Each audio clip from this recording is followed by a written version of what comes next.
1775, the American Revolutionary War began as the American colonies sought to detach from England and its oppressive monarchy.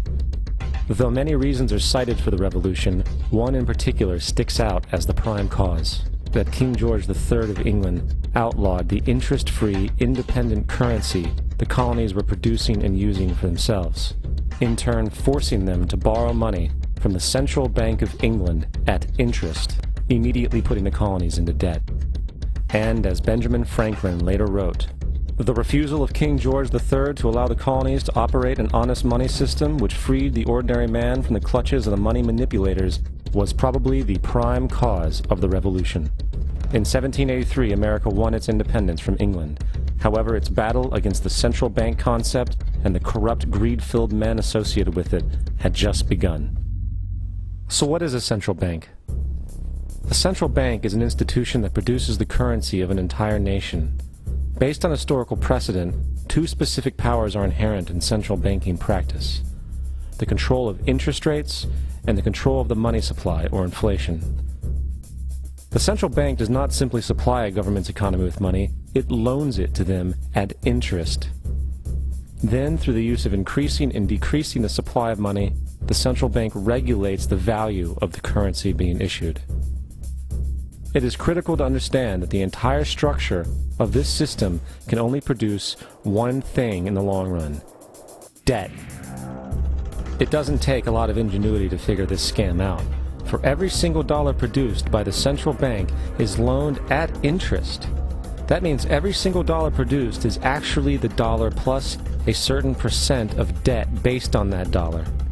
And since the central bank has the monopoly over the production of the currency for the entire country, and they loan each dollar out with immediate debt attached to it, where does the money to pay for the debt come from?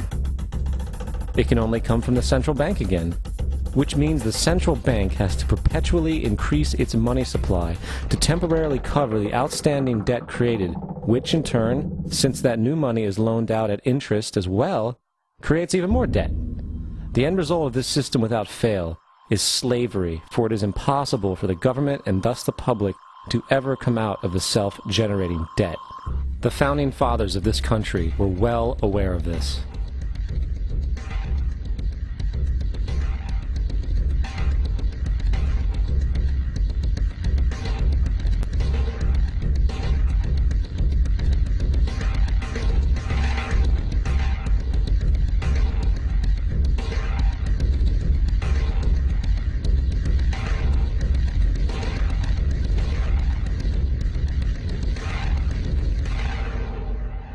By the early 20th century, the U.S. had already implemented and removed a few central banking systems, which were swindled into place by ruthless banking interests. At this time, the dominant families in the banking and business world were the Rockefellers, the Morgans, the Warburgs, the Rothschilds. And in the early 1900s, they sought to push once again legislation to create another central bank. However, they knew the government and public were very weary of such an institution, so they needed to create an incident to affect public opinion. So, J.P. Morgan, publicly considered a financial luminary at the time, exploited his mass influence by publishing rumors that a prominent bank in New York was insolvent or bankrupt. Morgan knew this would cause mass hysteria, which would affect other banks as well. And it did. The public, in fear of losing their deposits, immediately began mass withdrawals. Consequently, the banks were forced to call in their loans, causing the recipients to sell their property, and thus a spiral of bankruptcies, repossessions, and turmoil emerged. Putting the pieces together a few years later, Frederick Allen of Life magazine wrote, "The Morgan interests took advantage to precipitate the panic, guiding it shrewdly as it progressed."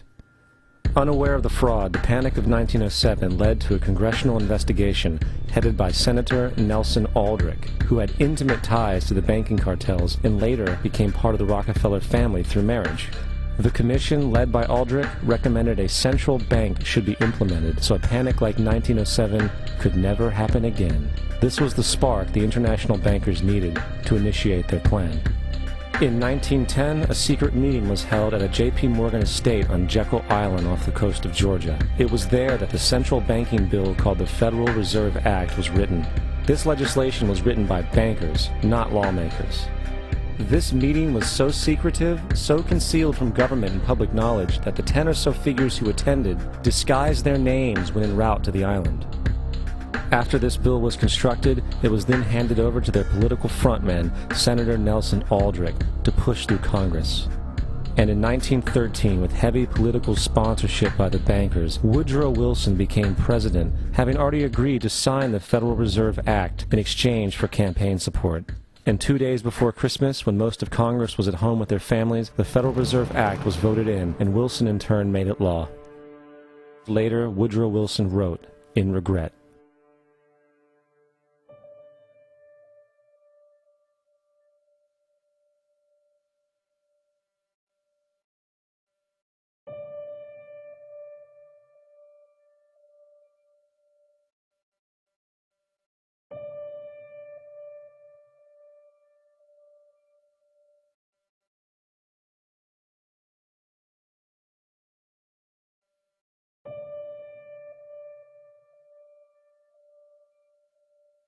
Congressman Lewis McFadden also expressed the truth after the passage of the bill.